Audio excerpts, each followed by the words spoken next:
Hi all, have a great day. So today we are going to discuss the most important questions and answers of the questions coming under module 9 of the conservation biology part. The first question is, what is the function of blubber in marine mammals? So the definition goes like this. Blubber is a thick layer of fat which is found in marine mammals. They serve as a vital adaptation of survival in cold water environment. It provides crucial insulation to conserve the body heat and act as an energy reserve. നമ്മൾ അറിഞ്ഞിരിക്കേണ്ട ഒരു കാര്യം എന്ന് പറയുന്നത് ബ്ലബ്ബർ mainly marine ഓർഗാനിസത്തിലാണ് marine മാമൽസിലാണ് കാണുന്നത്. ഇതിന്റെ രണ്ട് function എന്താണ്? ഈ കാണുന്ന ഈ ഒരു മാമലിന്റെ ബ്ലബ്ബർ കാരണമുള്ള രണ്ട് ഫംഗ്ഷൻ എന്ന് പറയുന്നത് ഈ ഒരു പിക്ചർ നോക്കിക്കഴിഞ്ഞു കഴിഞ്ഞാൽ this particular marine mammal is living in an extreme called environment. അപ്പോൾ ഡെഫിനറ്റ്ലി അതിൻ്റെ ഇന്റേണൽ ബോഡി ടെമ്പറേച്ചർ മെയിൻറ്റെയിൻ ചെയ്യാൻ ഏറ്റവും ഹെൽപ്ഫുൾ ആകുന്ന ഒരു കോമ്പോണൻ്റ് ആണ് ബ്ലബ്ബർ. പിന്നെ ബ്ലബ്ബറിലുള്ള ആ ഒരു ബയോമോളിക്കുലർ കോമ്പോസിഷൻ അനുസരിച്ചിട്ട് ഏറ്റവും കൂടുതൽ ഫാറ്റ് ആണ് ഉള്ളത്. So definitely it serve as a rich energy deposit for this marine mammal too. അപ്പോൾ ബ്ലബ്ബറിൻ്റെ മെയിൻ ഫങ്ഷൻസ് എന്തൊക്കെയാണെന്ന് വെച്ച് കഴിഞ്ഞാൽ to act as an energy reserve and to provide the conservation of body heat in extremely cold environment. Okay. Next എന്ന് പറയുന്നത് give any two adaptations of animals in water. Okay. First is streamlined body. നമ്മൾ പഠിച്ചിട്ടുള്ള കാര്യം തന്നെയാണിത്. The aquatic animals often have streamlined bodies which are shaped to minimize resistance as they move through water. This shape allows them to move more efficiently and conserve energy while swimming. Second adaptation is fins and flippers. Many aquatic animals like fishes and whales have fins and flippers that help them propel and maneuver through the water. These structures act like paddles, allowing them to swim effectively. അതായത് there are plenty of adaptations of animals in water. പക്ഷെ ഞാൻ select ചെയ്തിട്ടുള്ള adaptation എന്ന് പറയുന്നത് നമുക്ക് എപ്പോഴും നമ്മൾ കണ്ട് പരിചയമുള്ള രണ്ട് അഡാപ്റ്റേഷൻ ആണ്. സ്ട്രീം ലൈൻഡ് ബോഡി, ഇങ്ങനെ ഒരു ഇതിനെയാണ് നമ്മൾ സ്ട്രീം ലൈൻഡ് എന്ന് പറയുന്നത്. നടുക്ക് തിക്കും രണ്ട് എൻഡിലും പോയിന്റഡ് ആയിട്ടുള്ള രീതിയിലുള്ള ആ ഒരു ബോഡി കോമ്പോസിഷൻ സ്ട്രക്ചറിനെയാണ് പറയുന്നത് streamlined. Streamline body ആകുമ്പോൾ ഡെഫിനറ്റ്ലി ഈ ഒരു ഫിഷ് എന്ന് പറയുന്നത് it is moving through water. Moving through water is not that easy. Definitely ഏതൊരു മീഡിയം ആണെങ്കിലും വാട്ടർ ആണെങ്കിലും എയർ ആണെങ്കിലും നമ്മൾ മൂവ് ചെയ്യുന്നതനുസരിച്ചിട്ട് it can cause resistance in the form of a minute friction to our body. അപ്പോൾ ആ ഒരു വാട്ടറിൻ്റെതായിട്ടുള്ള റെസിസ്റ്റൻസ് ഏറ്റവും കുറവായിട്ടുള്ള രീതിയിൽ അനുഭവപ്പെടുന്നത് only when the body is streamlined in case of aquatic animals. പിന്നെ അപ്പോൾ ഡെഫിനറ്റ്ലി എനർജി യൂട്ടിലൈസ് ചെയ്യേണ്ടി വരും മൂവ്മെൻറ്റിന്, എന്നാൽ പോലും the energy needed when the body is stream lined is very less. അതുമാതിരി ഫിഷസിലും വെയിൽസിലും കാണുന്ന ഫിൻസും ഫ്ലിപ്പേഴ്സും ഒക്കെ ഡെഫിനറ്റ്ലി ഒരു ബോട്ടിൻ്റെ തുഴമാരി, ബോട്ടിൻ്റെ പാഡൽസ് മാതിരി ആക്ട് ചെയ്തിട്ട് they can directly help them to move by serving as an excellent organ structures for locomotion. Okay, ഇവിടെ ഞാൻ ഈ ഒരു പിക്ചർ ഇൻക്ലൂഡ് ചെയ്തിട്ടുള്ളത് എന്താണെന്ന് വെച്ച് കഴിഞ്ഞാൽ ഇതേപോലത്തെ ഒരു സ്ട്രീം ലൈൻഡ് ബോഡി തന്നെയാണ് എയ്റോപ്ലെയിനിൻ്റെ കൺസ്ട്രക്ഷനും അവർ ഉപയോഗിക്കുന്നത്. ബിക്കോസ് ഈ പറഞ്ഞ വാട്ടറിൻ്റെ മാതിരി തന്നെ എയറും റെസിസ്റ്റൻസ് കാണിക്കും എയ്റോപ്ലെയിൻ മുന്നോട്ട് പോകുമ്പോൾ. ആ റെസിസ്റ്റൻസിനെ മാക്സിമം കുറച്ചിട്ട് എനർജി മാക്സിമം കുറച്ച് ഉപയോഗിച്ചിട്ടുള്ള രീതിയിലുള്ള ഒരു എയറോഡൈനാമിക്കൽ സ്ട്രക്ചർ ആണ് എയ്റോപ്ലെയിനെ സംബന്ധിച്ചിടത്തോളം stream lined body. Okay, which can be connected and studied. Next, we are going to study any two adaptations of plants to the temperature. Okay, നമ്മൾ ഈ ഒരു ടേം അഡാപ്റ്റേഷൻ എന്ന് പറയുമ്പോൾ we have to make sure that adaptation എന്ന് പറയുന്നത് ഓരോ organism, അത് plant ആയിക്കോട്ടെ, ബാക്ടീരിയ ആയിക്കോട്ടെ, അനിമൽ ആയിക്കോട്ടെ, എന്തും ആയിക്കോട്ടെ, അവര് നിലനിൽക്കുന്ന ഹാബിറ്റാറ്റിൽ എത്ര നന്നായിട്ട് അവർക്ക് നിലനിൽക്കാൻ പറ്റും, എത്ര നന്നായിട്ട് ലിവ് ചെയ്യാനും റീപ്രൊഡ്യൂസ് ചെയ്യാനും പറ്റും എന്നതിനെയാണ് അഡാപ്റ്റേഷൻ എന്ന് പറയുന്നത്. So just tell any two adaptations of plants to the temperature. അതായത് ഒരു എക്സ്ട്രീം നോർമൽ ടെമ്പറേച്ചറിൽ വളരുന്നതിന് അഡാപ്റ്റേഷൻ സാധാരണ പറയില്ല. When the temperature is highly fluctuating to extreme levels, ആ എക്സ്ട്രീം ലെവൽസിൽ ആ ഓർഗാനിസം എങ്ങനെ സർവൈവ് ചെയ്യണോ, that is adaptation. So two examples of adaptations of plants to temperature. The two plant adaptation to temperature extremes include dormancy, like the formation of bulbs or tubers. The bulbs of tubers, ഇപ്പോൾ നമ്മളിവിടെ കാണുകയാണെങ്കിൽ ഇപ്പോൾ ഇത് onion ആണ്. ഒണിയൻ്റെ stem ആണ് modify ആയിട്ട് ബൾബായി മാറുന്നത്, which is the edible part. അതുമാതിരി പൊട്ടാറ്റോയുടെ സ്റ്റെം ആണ് ട്യൂബർ ആയിട്ട് മാറുന്നത്, which is the edible part. അപ്പോൾ ഇങ്ങനെ ഒരു അഡാപ്റ്റേഷൻ ഈ പറഞ്ഞ വെജിറ്റബിൾസിൽ കിട്ടിയിട്ടുള്ളത് ഈ when there is extreme loss, when the temperature is too high, when there is extreme loss of water, definitely those adaptation has happened to the plants millions of years ago and it is successfully being continued. Okay, pinna so this bulbs and tubers are examples of adaptations of plants to the extreme environment, climatic situations, especially the temperature and the presence of waxy coatings on leaves and stems to reduce water loss and heat again. ഇപ്പോൾ transpiration എന്താണെന്ന് അറിയണം.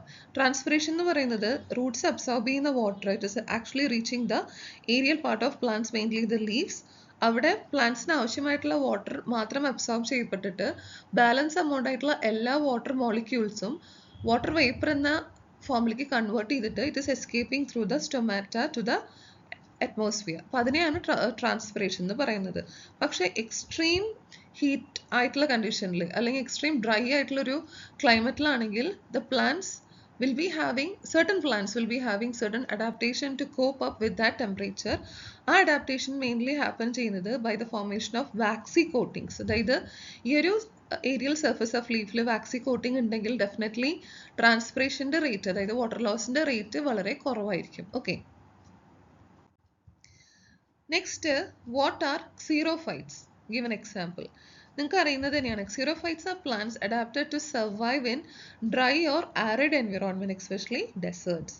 They possess features like deep roots. എന്തിനാ deep root? കാരണം root system extremely well developed ആണ് അവരിൽ. കാരണം ആ ഒരു സോയിൽ ടേബിളിൽ, സോയിൽ ലെയേഴ്സിൽ എവിടെ നിന്നാണ് വാട്ടർ മോളിക്യൂൾ കിട്ടാന്ന് ഒരു ഉറപ്പുമില്ല. So it will get a prolong root system to absorb water molecule from wherever possible. So they will be having deep roots, they will be having small leaves and waxy coatings to control the rate of transpiration, allange to conserve water. A classic example of xerophyte is the cactus. Okay, next, the deep sea and diving adaptations in animals. Okay, അപ്പോൾ mainly നമുക്ക് deep see, ഇപ്പോൾ marine എൻവിറോൺമെൻറ്റിൽ അല്ലെങ്കിൽ ഡീപ്പായിട്ടുള്ള water എൻവിറോൺമെൻറ്റിൽ possess ചെയ്യുന്ന challenges എന്ന് പറയുന്നത് ഒന്ന് ഡാർക്ക്നെസ്സും ഒന്ന് പ്രഷറാണ്. കാരണം ഒരു പരിധി കഴിഞ്ഞു കഴിഞ്ഞാൽ, എത്രയും കണ്ട് മീറ്റർ കഴിഞ്ഞു കഴിഞ്ഞാൽ there will B the mounting of pressure. അപ്പോൾ ആ ഒരു പ്രഷറിൽ എങ്ങനെ അക്വാറ്റിക് ആനിമൽസ് അവിടെ ലിവ് ചെയ്യണു എന്നതിൻ്റെ അഡാപ്റ്റേഷൻസ് ആണ് നമ്മൾ കാണാൻ പോകുന്നത്. So what are the adaptations that make them successfully live in the presence of high amount of pressure? Pressure resistance ne avaru engane cope up cheyunu. Okay, flexible skeletons. Deep sea creatures often have skeletons made up of cartilage rather than bone. ഇപ്പോൾ cartilage നമുക്കറിയാം, നമ്മുടെ ചെവിയിലുള്ളത് cartilage ആണ് അല്ലേ. നമുക്ക് ചെവി മടക്കാനും ചുരുട്ടാനും ഒക്കെ പറ്റുന്നുണ്ട്. It's not made up of bone. അപ്പോൾ ബോൺ കൊണ്ട് ഉണ്ടാക്കിയിട്ടുള്ള ഒരു കംപ്ലീറ്റ് സ്കെലിറ്റൺ ഉള്ളൊരു ആളാണെങ്കിൽ അല്ലെങ്കിൽ മറ്റൊരു ഓർഗാനിസം ആണെങ്കിൽ ഡെഫിനറ്റ്ലി പ്രഷറിൻ്റെ ആ ഒരു ഓർഗാനിസത്തിൻ്റെ സ്കെലറ്റൽ പാർട്ടിൻ്റെ മുകളിൽ ഭയങ്കരമായിട്ട് സ്വാധീനം ചെലുത്താനും പറ്റും, അതിനെ കംപ്ലീറ്റ്ലി കൊളാപ്സ് ചെയ്യാനും പറ്റും. പക്ഷെ ഇവിടെ the deep sea creatures are often having their skeletons made up of cartilage, not by bone. So വല്ലാത്ത ഒരു രീതിയിലുള്ള കംപ്രഷൻ ഒഴിവാക്കാനും ഫ്ലെക്സിബിലിറ്റി മെയിൻറ്റെയിൻ ചെയ്തിട്ട് ആ ഫ്ലെക്സിബിലിറ്റി കാരണം പ്രഷറിൻ്റെതായിട്ടുള്ള ഒരു ഇമ്പാക്റ്റ് വളരെയധികം കുറയും. So these two factors can withstand high pressure. പിന്നെ fluid filled spaces. Some species like this is the barrel eye fish. They have inside within their body, they are having fluid filled spaces in their bodies that equalize the pressure. അതായത് atmospheric pressure, വെള്ളത്തിൻ്റെതായിട്ടുള്ള atmospheric പ്രഷറിനെ equalise ചെയ്യുന്ന രീതിയിൽ അവരുടെ ബോഡിയുടെ ഉള്ളിൽ fluid fill spaces ഉണ്ട്. So ആ ഒരു ഫ്ലൂയിഡ് ഫിൽ സ്പേസസിൻ്റെ presence is giving them as an adaptation to survive in the presence of high pressure. പിന്നെ അഡാപ്റ്റേഷൻ ടു ഡാർക്ക്നെസ്. ഇപ്പോൾ ബയോലൂമിനസൻസ്, ഈ കാണുന്നതാണ് ബയോലൂമിനസൻസ്. മെനി ഡീപ്പ് കണ്ടോ, deep means there is extreme darkness. Many deep sea creatures produce their own light bioluminescence mainly to, because നമ്മൾ പറഞ്ഞു ഒരു സ്ഥലത്ത് adapt ചെയ്യാന്ന് പറഞ്ഞു കഴിഞ്ഞാൽ definitely we have to we should also be able to reproduce. Okay, അപ്പോൾ അങ്ങനെ reproduction നടക്കണമെങ്കിൽ that particular fishes should be employing some strategy to attract their mates. അപ്പോൾ അങ്ങനെയുള്ള സ്ട്രാറ്റജിയിൽ ഒന്നാണ് ഡീപ് സീ ആനിമൽസിനെ സംബന്ധിച്ചിടത്തോളം bioluminescence. They also confuse the predators. അവരെ kill ചെയ്യാൻ വരുന്ന പ്രഡേറ്റേഴ്സിനെ ഈ ഒരു ബയോലൂമിനസെൻസ് കാരണം predators might be confused what to do. Then thus maybe they will signal that as their enemy and they will go off. Okay. Pinna camouflage, which is a very common term to us. Some animals, especially in the darkness, are transparent so or have dark colors to blend into the darkness. Okay. Angana blend ചെയ്താൽ തന്നെ they will be protected from plenty of predators living amongst them. So these two are the adaptations that is allowing them to live in the darkness, bioluminescence and camouflage. Okay. Now what are hydrophytes? നമുക്കറിയാം hydrophytes. അതായത് വെള്ളത്തിൽ live ചെയ്യുന്ന plants. The hydrophytes are plants that are specifically adapted to grow in water or waterlogged soils. അല്ലെ അതായത് വെള്ളത്തിന്റെ ഭൂരിഭാഗം വെള്ളം ഉള്ളൊരു അവസ്ഥയിൽ live ചെയ്യുന്ന പ്ലാന്റ്സിനെയാണ് പറയുന്നത് hydrophytes. They are also known as aquatic plants or aquatic macrophytes. They are found in various aquatic habitats like ponds, lakes, marshes, ചതുപ്പ് നിലങ്ങളിൽ, വെറ്റ്ലാൻഡ്സിൽ, പോൺഡ്സിലൊക്കെ നമുക്ക് ഹൈഡ്രോഫൈറ്റ്സിനെ കാണാൻ പറ്റും. അപ്പോൾ എങ്ങനെയാണ് ഹൈഡ്രോഫൈറ്റ്സിനെ വെള്ളത്തിൽ ലിവ് ചെയ്യാൻ പറ്റുന്നത്? Mainly by the presence of aerenchyma. Air ഉണ്ട്, ഓക്കെ, അതാണ് അതിൻ്റെ അർത്ഥം, aerenchyma. The hydrophytes often have air and chyma, that is a tissue with large air spaces which helps with buoyancy and gas exchange.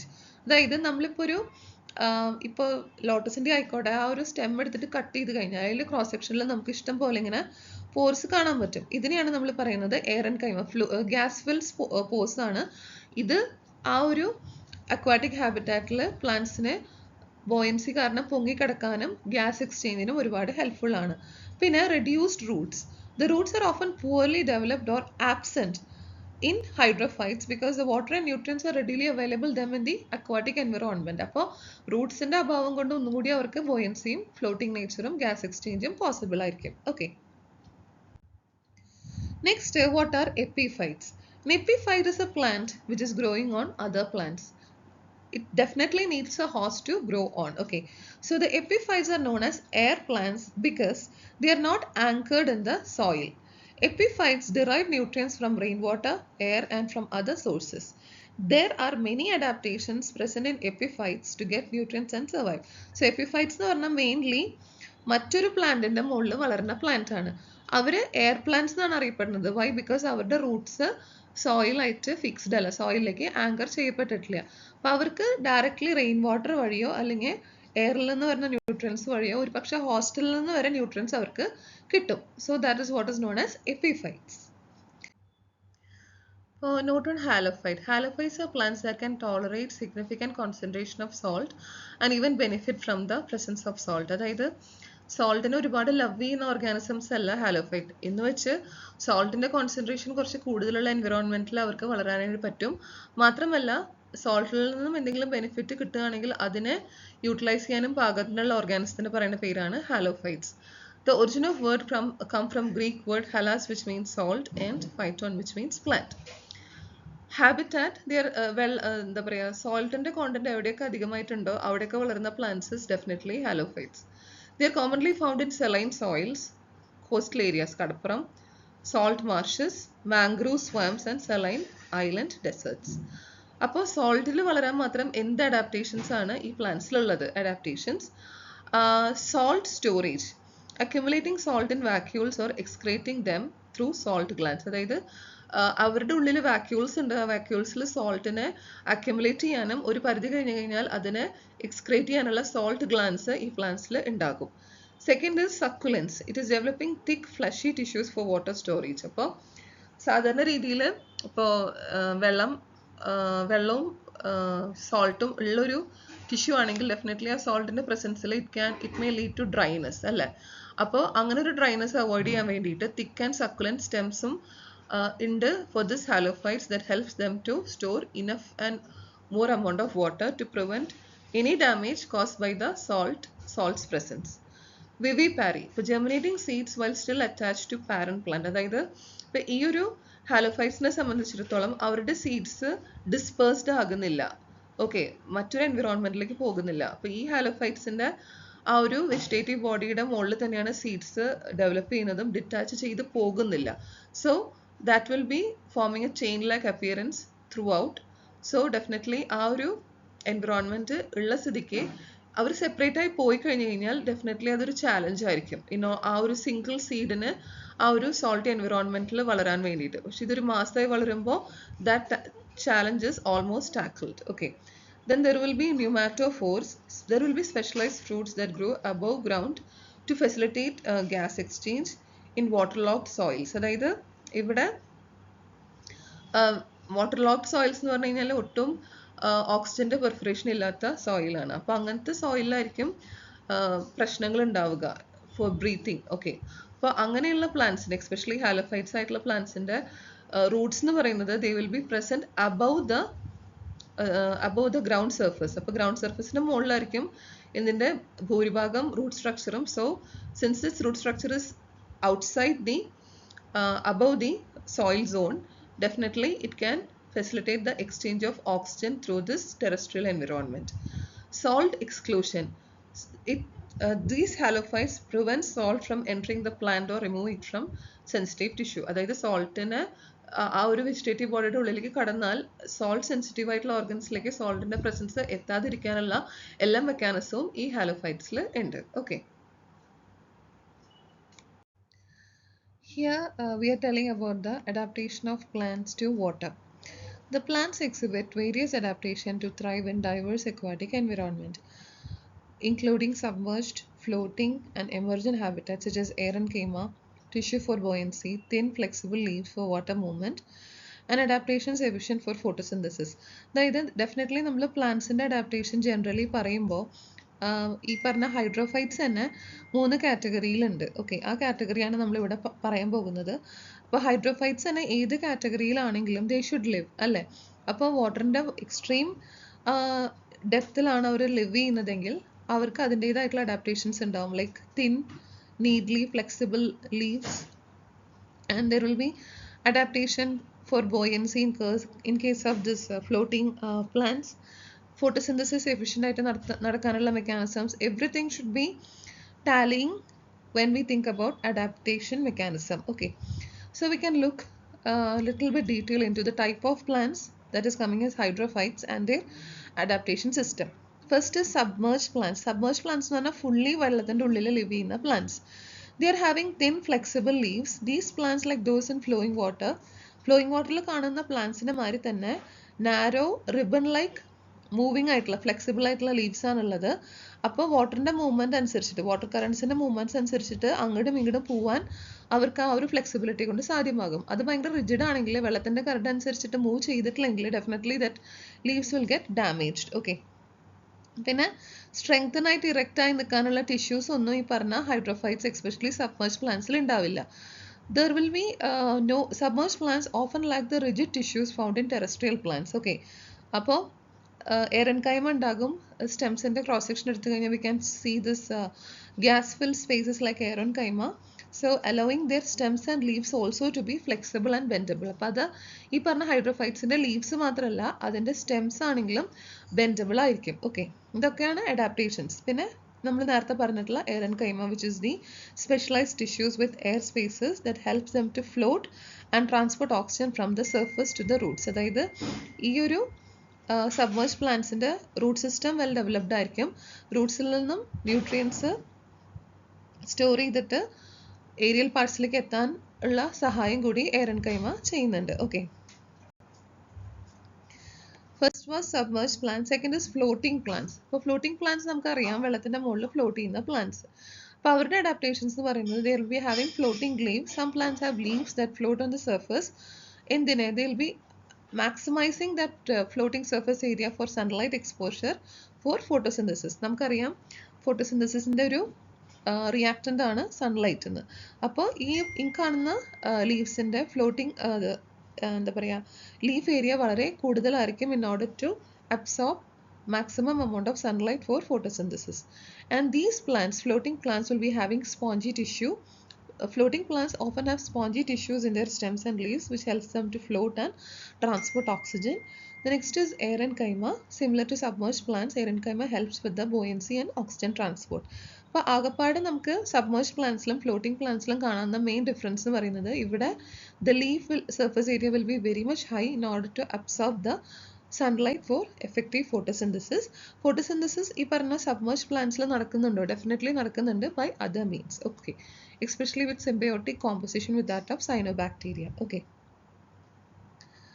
Next emergent plants. Emergent plants എന്ന് പറഞ്ഞു കഴിഞ്ഞാൽ ഇവിടെ നമുക്ക് കറക്റ്റായിട്ട് കാണാൻ പറ്റും. എമർജൻറ്റ് പ്ലാന്റ്സ് എന്ന് പറയുന്നത് അതിൻ്റെ റൂട്ട്സ് വെള്ളത്തിൻ്റെ ഉള്ളിലായിരിക്കും, പക്ഷേ അതിൻ്റെ ഷൂട്ട് സിസ്റ്റം, അതിൻ്റെ സ്റ്റെം, ലീവ്സ്, ഫ്ലവേഴ്സ് ഒക്കെ അറ്റ്മോസ്ഫിയർ, ടെറസ്ട്രിയൽ ഹാബിറ്റാറ്റിലായിരിക്കും ഉള്ളത്. So emergent plants, the roots in water and stems above. These plants have roots submerged in water while their stems and leaves emerged above the surface. That is what is called as emergent plants. ഈ ഒരു പിക്ചറിൽ നമുക്ക് ഇവിടെ ഈ ഒരു ഭാഗത്തായിരിക്കും നമ്മുടെ submerged പ്ലാന്റ്സിനെ കാണാൻ പറ്റുക. പിന്നെ ഇവിടെ എന്ന് പറയുന്നത് ഫ്ലോട്ടിംഗ് പ്ലാന്റ്സ്, ഈ വെള്ളത്തിൻ്റെയും കരയുടെയും ആ ഒരു ബൗണ്ടറിയിൽ കാണപ്പെടുന്നതായിരിക്കും എമർജൻറ്റ് പ്ലാന്റ്സ്. ഓക്കെ, അപ്പോൾ അവരിലും പറഞ്ഞ പോലെ തന്നെ എറൻകൈമ ഉണ്ട്, that helps in the buoyancy and to transport the oxygen.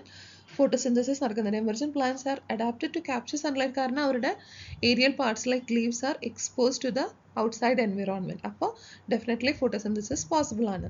The emergent plants are adapted to capture sunlight for photosynthesis with leaves positioned to maximize the light exposure. So these are the three types of hydrophytes and their adaptive mechanism to live in water. Next is mention on plant adaptations to temperature. അപ്പോൾ നേരത്തെ സ്ലൈഡിൽ നമ്മൾ പറഞ്ഞത് plants ഏത് രീതിയിലാണ് വെള്ളത്തിൽ live ചെയ്യാൻ വേണ്ടിയിട്ട് അഡാപ്റ്റഡ് ആയിട്ടുള്ളത്. അതേപോലെ തന്നെ മറ്റൊരു ഫാക്ടറാണ് ടെമ്പറേച്ചർ. അപ്പോൾ പ്ലാന്റ്സ് ഏത് രീതിയിലാണ് എക്സ്ട്രീം ടെമ്പറേച്ചേഴ്സിനോട് കോപ്പ് അപ്പ് ചെയ്യാനുള്ള മെക്കാനിസം എന്തൊക്കെയാണ്? The plants exhibit various adaptations to cope up with temperature fluctuations, including morphological changes like upright leaves for heat dissipation, biochemical adaptation for photosynthesis at high temperature, and dormancy period. So first we can see what all are the adaptations. First is avoidance and tolerance mechanism. Avoidance എന്താ നോക്കാം. Some plants avoid extreme temperatures by growing during cooler times of day or year, or by having dormancy periods during the harsh conditions. അതായത് plants extreme temperature ഭയങ്കരമായിട്ട് കൂട്ടുന്ന സമയത്ത് അവരൊരു hibernation പോലെ ഒരു dormant സ്റ്റേജിലേക്ക് പോകും. അവരുടെ വളർച്ച മുരടിച്ചു എന്ന് നമ്മൾ വിചാരിക്കും, പക്ഷേ cooler environment, cooler climatic situations വരുമ്പോൾ they will grow fast. Okay, അപ്പോൾ വളർച്ചേനെ അവർ ഡിസൈൻ ചെയ്തിട്ടുള്ളത് കൂളിംഗ് ടെമ്പറേച്ചർ വരുമ്പോൾ, കോൾഡ് സീസൺ വരുമ്പോൾ വളരാനും, എക്സ്ട്രീം ഹോട്ട് ടെമ്പറേച്ചർ വരുമ്പോൾ തൽക്കാലത്തേക്ക് വളർച്ചേനെ ഒരു സ്റ്റാൻഡ് സ്റ്റിൽ പൊസിഷനിലാക്കുക എന്നതാണ് ഈ പറഞ്ഞ അവോയ്ഡൻസ് എന്ന് പറഞ്ഞിട്ടുള്ള adaptation mechanism. Now what is tolerance? Other plants have developed mechanism to tolerate high or low temperatures, including heat tolerant enzymes, antifreeze proteins, and biochemical adaptations. Okay, അപ്പോൾ നമുക്കറിയാം ഫോട്ടോസിന്തസിസ് നടക്കണമെങ്കിൽ definitely ഒരുപാട് എൻസൈംസിൻ്റെ ആവശ്യമുണ്ട്. അപ്പോൾ എൻസൈംസ് എന്ന് പറയുന്നത് ഹീറ്റ് സെൻസിറ്റീവ് ആണ്. പക്ഷേ ഇങ്ങനത്തെ ചില പ്ലാന്റ്സിൽ എക്സ്ട്രീം ഹീറ്റിലും വർക്കൗട്ട് ആകുന്ന എൻസൈംസ് ഉണ്ട്, ഹീറ്റിനെ ടോളറേറ്റ് ചെയ്യാൻ പറ്റുന്ന ഹീറ്റ് ടോളറൻറ്റ് എൻസൈംസ് ഉണ്ട്. അതേപോലെ തന്നെ പ്രോട്ടീൻസിനൊരു സ്ട്രക്ചറൽ കോൺഫർമേഷൻ പോസിബിൾ ആകുന്നതും അതിൻ്റെ ആ ഒരു ആക്റ്റീവ്നെസ് ഫുൾ സ്വിങ്ങിലാകുന്നതും ഒരു 37-35 ആ ഡിഗ്രി സെൽഷ്യസിലാണ്. പക്ഷേ ടെമ്പറേച്ചർ കുറയും തോറും പ്രോട്ടീൻ ഫ്രോസൺ ആകാനുള്ള സാധ്യതയുണ്ട്. പക്ഷേ ചില പ്ലാന്റ്സിൽ ടെമ്പറേച്ചർ കുറഞ്ഞാലും പ്രോട്ടീൻസ് അങ്ങനെ ഫ്രോസൺ ആകാത്ത പ്രോട്ടീൻസിനാണ് ആൻറ്റിഫ്രീസ് പ്രോട്ടീൻസ് എന്ന് പറയുന്നത്. അവരുടെ പ്രസൻസ് ഉള്ള പ്ലാന്റ്സിനെ സംബന്ധിച്ചിടത്തോളം ഒരു എക്സ്ട്രീം കോൾഡ് ടെമ്പറേച്ചറിൽ വന്നാൽ പോലും അവർക്ക് ആക്ടിവിറ്റി, അവരുടെ ഗ്രോത്ത്, മെറ്റബോളിസം എല്ലാം പോസിബിൾ ആണ്. ഓക്കെ,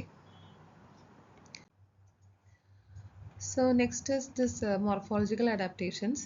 മോർഫോളജിക്കൽ അഡാപ്റ്റേഷൻസിൽ ആദ്യം വരുന്നത് സ്മോൾ ലീവ്സ് ആണ്. കാരണം ലീവ്സിൻ്റെ വലിപ്പം എത്രയും കൂടുന്നോ അത്രയും വാട്ടർ ലോസ് ഉണ്ടാകും. അപ്പോൾ ടെമ്പറേച്ചർ ഹൈ ആണെങ്കിൽ definitely some plants have that adaptations of small leaves, so that the reduction of water loss during the high heat exposure will be minimum.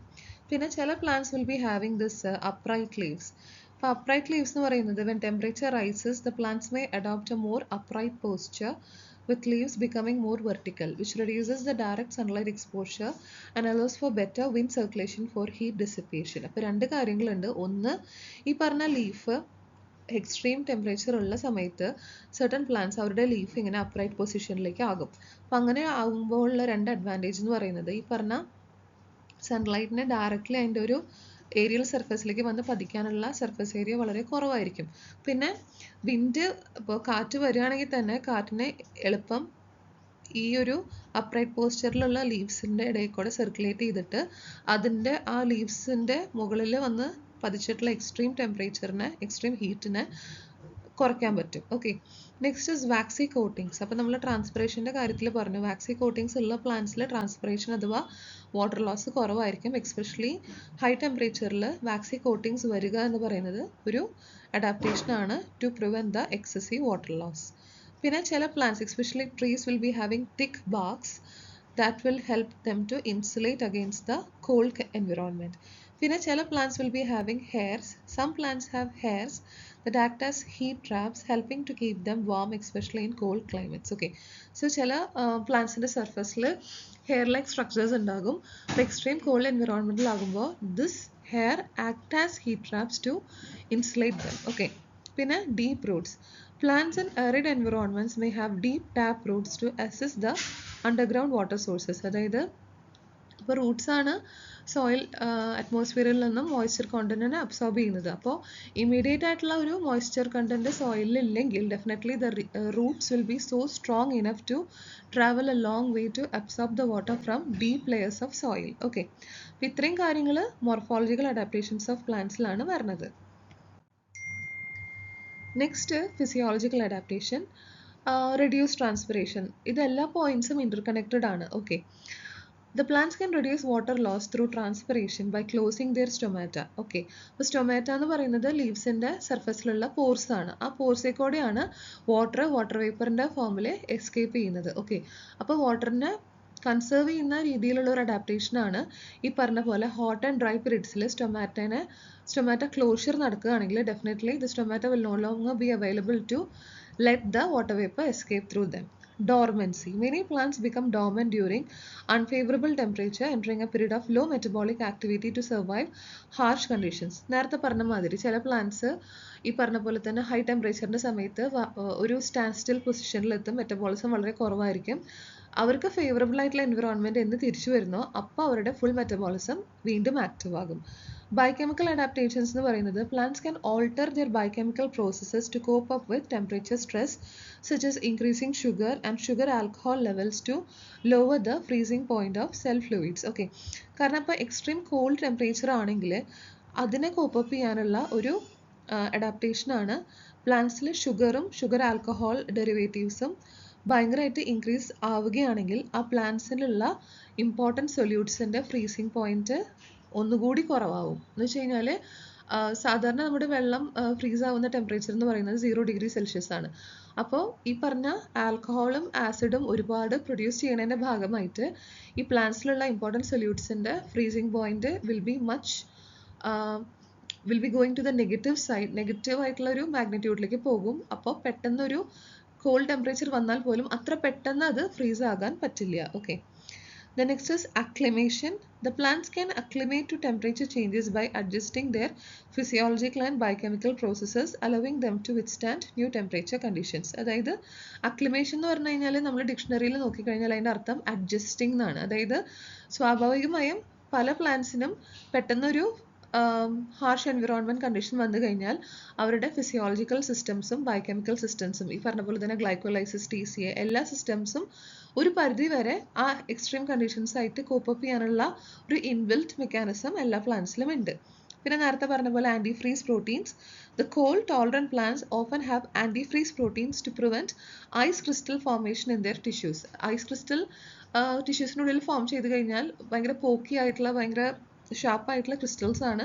It can mechanically damage the entire plants. അപ്പോൾ ice ക്രിസ്റ്റൽസിൻ്റെ formation തടയുക എന്നതാണ് ഈ പറഞ്ഞ ആൻറ്റിഫ്രീസ് പ്രോട്ടീൻസിൻ്റെ main function എന്ന് പറയുന്നത്. So this antifreeze proteins definitely ഈ antifreeze proteins പോലും കോൾഡ് ടെമ്പറേച്ചറിൽ ആക്റ്റീവ് ആയിരിക്കും. ആൻറ്റിഫ്രീസ് പ്രോട്ടീൻസ് മെയിൻലി പ്രസൻ്റ് ആയിട്ടുള്ളത് ഈ പറഞ്ഞ കോൾഡ് ടോളറൻറ്റ് പ്ലാന്റ്സിലാണ്. Okay, then there is heat tolerant enzymes. നേരത്തെ പറഞ്ഞിട്ടുള്ള അതേ പോയിന്റ്സ് ആണ്, പക്ഷെ ഒരു generally what are the adaptations of plants to temperature എന്ന് പറഞ്ഞു കഴിഞ്ഞാൽ you have to sum up all the points and write like this. പിന്നെ photosynthesis at high temperature. Some plants have developed biochemical adaptations that allow them to photosynthesize efficiently even at high temperature. അപ്പോൾ നമ്മൾ സാധാരണ plants ഫോട്ടോസിന്തസൈസ് ചെയ്യുന്നത് സാധാരണ normal ടെമ്പറേച്ചറിലാണ്. ചില പ്ലാന്റ്സിന് high ടെമ്പറേച്ചറിലാണെങ്കിലും photosynthesis നടത്താനുള്ള കഴിവുണ്ട്. അതാണ് ആ പ്ലാന്റ്സിന്റെ adaptation. Okay. Next mention on plant adaptations to predation. predation എന്ന് പറഞ്ഞു കഴിഞ്ഞാൽ ഒരു എനിമി അതിനെ എന്താ പറയുക അറ്റാക്ക് ചെയ്യാൻ പോവുക അല്ലെങ്കിൽ അതിനെ ഫുഡായിട്ട് ഉപയോഗിക്കാൻ പോവുക, അങ്ങനെ ഒരു സിറ്റുവേഷൻ വന്നു കഴിഞ്ഞാൽ പ്ലാന്റ്സിന് ഉള്ള ജനറൽ ആയിട്ടുള്ള അഡാപ്റ്റേഷൻസ് ടുവേർഡ്സ് ദ predation അതാണ് നമ്മൾ ഡിസ്കസ് ചെയ്യാൻ പോകുന്നത്. The plants employ various adaptations to prevent or deter predation, including physical defenses like thorns and spines, chemical defenses like toxins and camouflage to avoid detection. First is physical defenses. നമുക്കറിയാം ഇപ്പോൾ ബോഗൻവില്ലയുടെ ചെടിയിലാണെങ്കിലും റോസിലാണെങ്കിലും മുള്ളുണ്ട്. മുള്ള് is an important defensive mechanism for the plants. These thorns and spines are sharp structures that is present in roses or cacti. They physically deter herbivores from consuming the plant. കാരണം ഹെർബിവോറസിന് ഒരു പ്രാവശ്യം plant കഴിച്ചു കഴിഞ്ഞാൽ അവരുടെ memory സിസ്റ്റത്തിൽ അത് registered agam not to eat that plant again because it will definitely harm their buccal cavity. Next is trichomes. Trichomes are hair-like structures on leaves and stems that can make plants unpalatable or difficult for herbivores to reach the edible parts. അതായത് ഈ പറഞ്ഞ പോലെ തന്നെ ഓരോ ചില പ്ലാന്റ്സിന്റെ സർഫസിൽ ഈ പറഞ്ഞ പോലെ തന്നെ ഹെയർ ലൈക്ക് സ്ട്രക്ചേഴ്സ് ഉണ്ടാകും ലീവ്സിന്റെ മുകളിൽ. അപ്പോൾ ഈ ഹെയർ ലൈക്ക് സ്ട്രക്ചേഴ്സ് ജസ്റ്റ് ഒന്ന് എന്താ പറയുക, ഇറ്റ്സ് ടോട്ടലി ഈ ഒരു ടേം കണ്ട് ടോട്ടലി അൺപാലറ്റബിൾ, അതിനൊരു വൃത്തിയായിട്ട് ടേസ്റ്റ് ആണ്. അപ്പോൾ ആ ടേസ്റ്റ് മനസ്സിൽ അല്ലെങ്കിൽ ബ്രെയിനിൽ രജിസ്റ്റേർഡ് ആകുമ്പോൾ തന്നെ definitely that predator will try to avoid eating that plant. Okay. Next is waxy cuticle. A thick waxy layer on leaves and stems can protect the plant from herbivores and reduce water loss. കാരണം ഹെർബിവോറസിന് നന്നായിട്ട് ചവച്ചരയ്ക്കാൻ പറ്റുന്ന plants ആണ് ഇഷ്ടം. അപ്പോൾ waxy cuticle ഉള്ള ഒരു plant ആകുമ്പോൾ അതിൻ്റെ മുകളിൽ ഒരു ഓയിലി ടേസ്റ്റ് ആണ് കിട്ടുക ഹെർബിവോറസിന്. So definitely they will try to avoid eating that plants. Next, camouflage. Some plants mimic the appearance of rocks or other inedible objects to avoid the detection from the herbivores. Next is the physical defenses.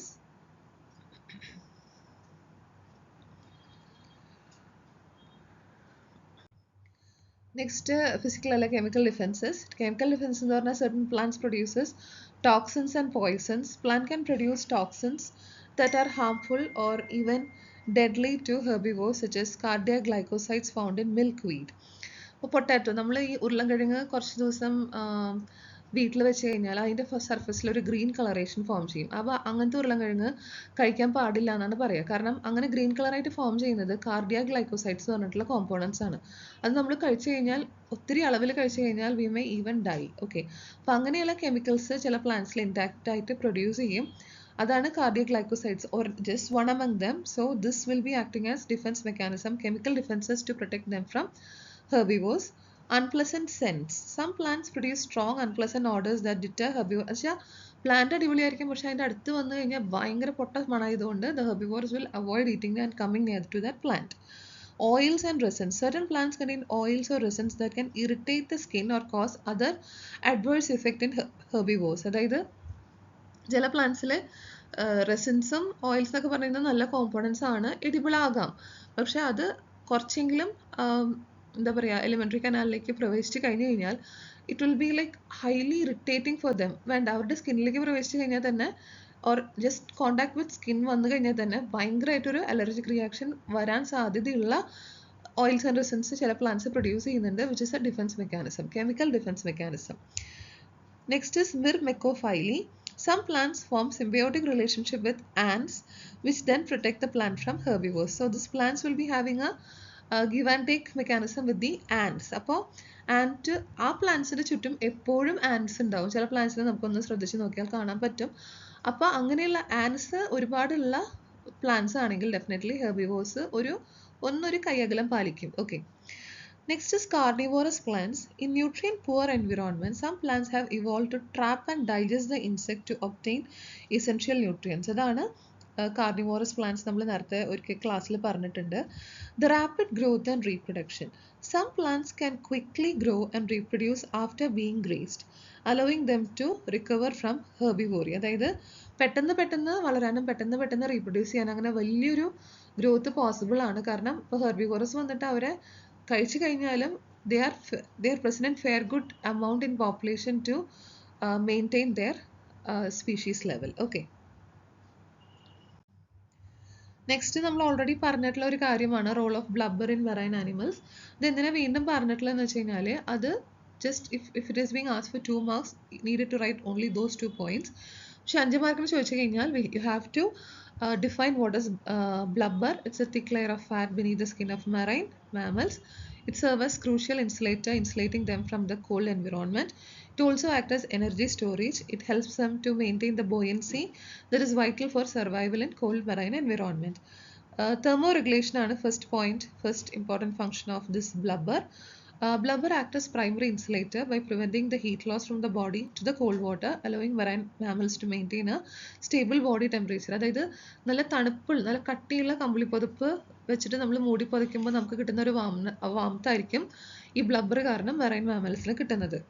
Energy storage. Blubber is a significant source of energy, stored energy, providing fuel for the animal during periods. ഇപ്പോൾ ചിലപ്പോൾ called എൻവിറോൺമെൻറ്റിലല്ല അത് live ചെയ്യണത്, സാധാരണ എൻവിറോൺമെൻറ്റിലാണ്. പക്ഷെ food ഭയങ്കര scars ആണ് എന്നൊരു സിറ്റുവേഷനിൽ കൂടെ കടന്നു പോകുമ്പോൾ definitely this blubber will be acting as a stored energy and it can provide energy for many days or sometimes even months to this particular marine mammals. Such as during migration or breeding seasons. അപ്പോൾ migration എന്ന് പറയുമ്പോൾ ഒരു particular environment ഒട്ടും favourable അല്ലാണ്ട് നമ്മൾ migrate ചെയ്യപ്പെടുന്ന അവസ്ഥയിൽ അല്ലെങ്കിൽ ബ്രീഡിങ് നടക്കുന്ന അവസ്ഥയിൽ ഫുഡ് അവൈലബിലിറ്റി കുറവാണെങ്കിൽ പോലും this blubber is sufficiently enough to provide them energy that they needed for the normal metabolism. Buoyancy. The fat and blubber contributes to the buoyancy, helping marine mammals to float and navigate the water effectively. കണ്ടുകൊണ്ട് എന്നുവെച്ചാൽ അവർക്ക് നല്ല vision ഉണ്ടാകും, കണ്ടുകൊണ്ട് പ്രോപ്പറായിട്ടുള്ള രീതിയിൽ move ചെയ്യാനോ അല്ലെങ്കിൽ മൈഗ്രേഷന് പോസിബിൾ ആകുന്ന രീതിയിൽ അവർക്ക് വെള്ളത്തിന് മുകളിൽ പൊങ്ങി കിടക്കാനുള്ള ബോയൻസി പ്രൊവൈഡ് ചെയ്യുന്നത് പോലും ഈ പറഞ്ഞ ബ്ലബ്ബറിലുള്ള ഫാറ്റ് കോണ്ടന്റ് ആണ്. Hydrodynamic locomotion. The blubber also helps streamline the body, reducing the drag and allowing for efficient movement through the water. നമ്മൾ പറഞ്ഞ സ്ട്രീംലൈൻ ബോഡി ഉള്ള ഒരു അനിമലിൻ്റെ പ്രോപ്പർ ലോക്കോമോഷന് എയ്ഡ് ചെയ്യാൻ സഹായിക്കുന്നതും ബ്ലബ്ബർ തന്നെയാണ്. Protection. The blubber can also act as protective layer, cushioning the internal organs and protecting the animal from injury. അതായത് പെട്ടെന്നൊരു deep level injury വന്നാൽ പോലും ഒരു പരിധിവരെ ഇന്റേണൽ ഓർഗൻസിനെ പ്രൊട്ടക്ട് ചെയ്യുക എന്നുള്ളൊരു ഫംഗ്ഷൻ കൂടി ബ്ലബ്ബറിനുണ്ട്. Okay. Now, write on the physical adaptations of animals. വീണ്ടും ഈ പറഞ്ഞ ക്വസ്റ്റ്യൻസ് ഒക്കെ റിപ്പീറ്റഡ് ആയിട്ട് വരുന്ന പോലെ നിങ്ങൾക്ക് തോന്നാം. I have included all type of questions according to the length of the questions. If it is being asked for 2 marks, you can write the particular answer. 5 marks that particular answer, 10 mark the lengthy version of that particular question. Write on physical adaptations of animals. ഞാൻ വീണ്ടും പറയാൻ പോകുന്നില്ല because I have already told it. Structural adaptation എന്ന് പറയുന്നത് body shape and covering. Fur and feathers. Animals in cold climate often have thick fur or feathers for insulation, like polar bears with their white fur for offering camouflage and warmth. Scales. The reptiles and fish have scales for protection and to prevent water loss. Blubber നേരത്തെ പറഞ്ഞു. Beaks and mouth parts. The shape of an animal's beak or mouth parts is adapted to the type of food they eat. For example, a woodpecker's long beak for reaching into the tree trunks or a hawk's sharp beak for tearing flesh. Okay. അതായത് വുഡ്പെക്കറിന് അത്രയും നീളമുള്ളൊരു ബീക്കുള്ളത് ആ ട്രീനെ തുറന്നിട്ട് എന്താ പറയുക ഇൻസെക്ട്സിനെ കിട്ടാൻ വേണ്ടിയിട്ടാണ്. അതുമാതിരി hoc എന്ന് പറഞ്ഞിട്ടുള്ള ബേർഡിന് വളരെ ഷാർപ്പായിട്ടുള്ള ബീക്കാണുള്ളത്. ഫ്ലഷ് അത് കാർണിവോറസ് ബേർഡാണ്, ഫ്ലഷിനെ ടയർ ചെയ്ത് കഴിക്കാൻ വേണ്ടിയിട്ട്. അപ്പോൾ ഇതൊക്കെ ആ പറയുന്ന അനിമൽസിൻ്റെതായിട്ടുള്ള അഡാപ്റ്റേഷൻസിൻ്റെ പ്രോമിനൻ്റ് ആയിട്ടുള്ള എക്സാമ്പിൾസ് ആണ്. Claws and hooves under this adaptations help animals with locomotion, grasping prey or digging. അപ്പോൾ നമുക്കറിയാം ചില ഇപ്പോൾ ഈഗിൾസ് ഒക്കെ പറന്ന് വന്നിട്ട് കുഞ്ഞു റാറ്റിനെയോ അല്ലെങ്കിൽ ഫിഷിനെ അടക്കം അങ്ങനെ റാഞ്ചിക്കൊണ്ട് പോകും. ബിക്കോസ് അവരുടെ ക്ലോസ് എന്ന് പറയുന്നത് ഭയങ്കരമായിട്ട് ഗ്രാസ്പിംഗ് പവർ ഉള്ളതാണ്. ഓക്കെ. അങ്ങനെ ഇപ്പോൾ പിന്നെ ഇപ്പോൾ ക്ലോസ് ആൻഡ് ഹൂവ്സ് തന്നെ ഈ പറഞ്ഞ പോലെ തന്നെ ലോക്കോമോഷനും ഒരു പർട്ടിക്കുലർ ഹാബിറ്റാറ്റിനെ ഡിഗ് ചെയ്തിട്ട് അതിൻ്റെ ഉള്ളിലേക്ക് പ്രവേശിക്കാനും ഒക്കെ ഹെൽപ്പ് ചെയ്യാൻ പാകത്തിനുള്ളതാണ് claws and hooves, which is an excellent adaptation. The sensory organs, the eyes, the placement and size of eyes can vary depending upon the animal's lifestyle, such as nocturnal animals have large eyes for better night vision. ഔള് nocturnal ആണ്, കാരണം അത് night time full active ആണ്. അപ്പോൾ അവരുടെ I എന്ന് പറയുന്നത് they will be having an eye with rods and cones totally different with respective to us, because അവർക്ക് നൈറ്റിൽ നല്ല വിഷൻ കിട്ടാൻ പാകത്തിനുള്ളൊരു ഫിസിയോളജിയും ബയോകെമിസ്ട്രി ആയിരിക്കും അവരുടെ ഐ ലെവൽ കോൺസ്ട്രക്ഷനിന്. പിന്നെ ears, animals like fennec foxes have very large ears to help dissipate heat in hot environment. അതായത് ആ ഒരു നമ്മളിപ്പോൾ ആനകളൊക്കെ കാണാം, അപ്പോൾ ഹീറ്റ് റെഗുലേറ്റ് ചെയ്യുന്നതിന് വേണ്ടിയിട്ടാണ് ഇങ്ങനെ ചെവി ഇങ്ങനെ ആട്ടിക്കൊണ്ടിരിക്കുന്നത്. അതുമാതിരി തന്നെയാണ് ഈ ഫെനക് ഫോക്സസും will be having very flexible and large ears in order to move them to dissipate heat in hot environment. When a camouflage and mimicry is there. Camouflage means some animals have colorations or patterns that help them blend with the surrounding, like ഓന്ത്, chameleon changing color to match its background. ഓന്തിനേക്കാളും നല്ലൊരു example ഇല്ല, അത്രയും familiar ആണ് നമുക്ക് ഓന്ത്. Then mimicry, some animals evolve to resemble other often dangerous. എന്ന് വെച്ചാൽ ഒരു പാമ്പ്, ഞാൻ അതിൻ്റെ അടുത്ത സ്ലൈഡിൽ പറയാം, അത് എന്താ പറയുക, വളരെ ടോക്സിക് ആയിട്ടുള്ള വെനമസ് ആയിട്ടുള്ള ഒരു പാമ്പുണ്ട്. ചില നോൺ വെനമസ് പാമ്പ് will be having the same appearance to that of the venomous snake. So ആൾക്കാർ thing, that organism who's coming to consume this snake might think that this snake is venomous and avoid eating it. Okay. അപ്പം നേരത്തെ പറഞ്ഞിട്ടുള്ളതിൻ്റെ ഒരു example ആണ് mimicry എന്ന് പറയുന്നത്. So ഇതെന്ന് പറയുന്നത് it's the scarlet king snake, and this is it's present in Carolina. അപ്പോൾ ഇതെന്ന് പറയുന്നത് it's actually non venomous.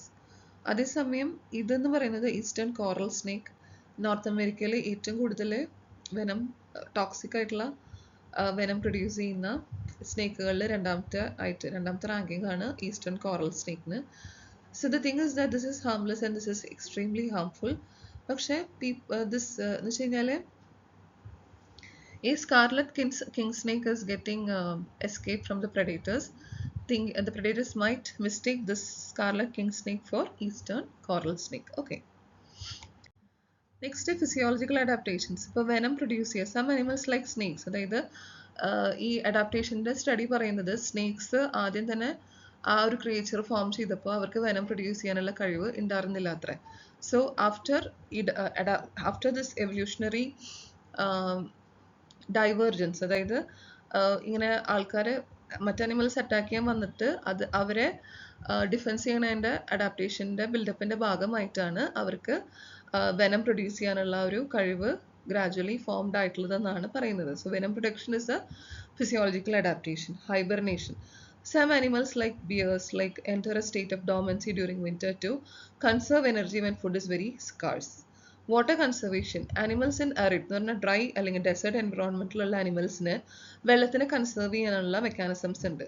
They have evolve mechanism to conserve water. Mainly അവർ കുടിക്കുന്ന വെള്ളം യൂറിനായിട്ട് ഫുള്ളി നല്ലൊരു വോള്യൂം ഓഫ് യൂറിൻ അവർ പ്രൊഡ്യൂസ് ചെയ്യില്ല, വളരെ കോൺസെൻട്രേറ്റഡ് ആയിട്ടുള്ള യൂറിൻ മാത്രമേ പ്രൊഡ്യൂസ് ചെയ്യുള്ളൂ. അതാണ് ഒന്നാമത്തെ അഡാപ്റ്റേഷൻ. രണ്ട്, അവർ കഴിക്കുന്ന അവർ കഴിക്കുന്ന ഫുഡിൽ ആ ന്യൂട്രിയൻസിനെ ഒരു പരിധി വരെ വെള്ളമായിട്ട് കൺവേർട്ട് ചെയ്യാനുള്ള കഴിവും ഈ പറഞ്ഞ ഫിസിയോളജിക്കൽ അഡാപ്റ്റേഷൻസ് ഓഫ് ആനിമൽസിൽ വരുന്നതാണ്. Okay. So next is behavioural adaptations of animals. Migration. Some animals, mainly butterflies and birds, migrate to warmer climates during harsh seasons. അതായത് അവർ ലിവ് ചെയ്യുന്ന എൻവിറോൺമെൻറ്റ് അല്ലെങ്കിൽ എക്കോളജിക്കൽ ഹാബിറ്റാറ്റിൽ ഒരു climatic fluctuations especially in temperature വന്നു കഴിഞ്ഞാൽ they will be taking a decision to migrate as a whole to another environment where everything is favorable to them.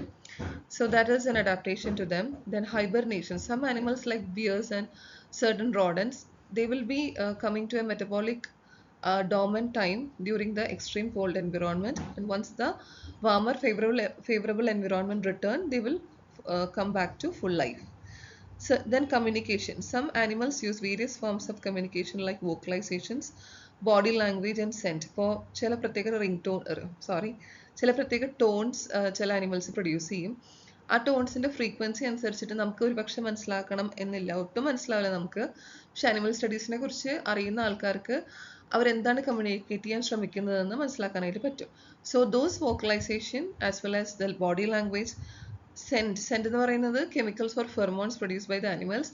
ഈ കാര്യങ്ങളൊക്കെ ആ അനിമൽസിന്റെ ഗ്രൂപ്പിലുള്ള മറ്റ് കൊളീഗ്സിന്, മെമ്പേഴ്സിന് ചില മെസ്സേജസ് കൊടുക്കാൻ പാകത്തിനുള്ള ഒരു കമ്മ്യൂണിക്കേഷൻ സ്ട്രാറ്റജീസ് ആണ്. To warn them against danger or to coordinate their activities or to attract the mates.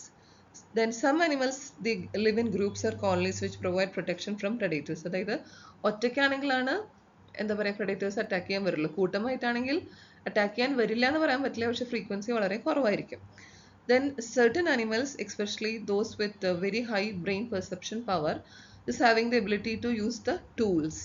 Some animals like beavers and chimpanzees, they can use tools to manipulate their environment, such as building dams or using rocks to crack open nuts. അതായത് building dams എന്ന് പറയുമ്പോൾ നമ്മൾ പോലത്തെ dam അല്ല ഉദ്ദേശിക്കുന്നത്.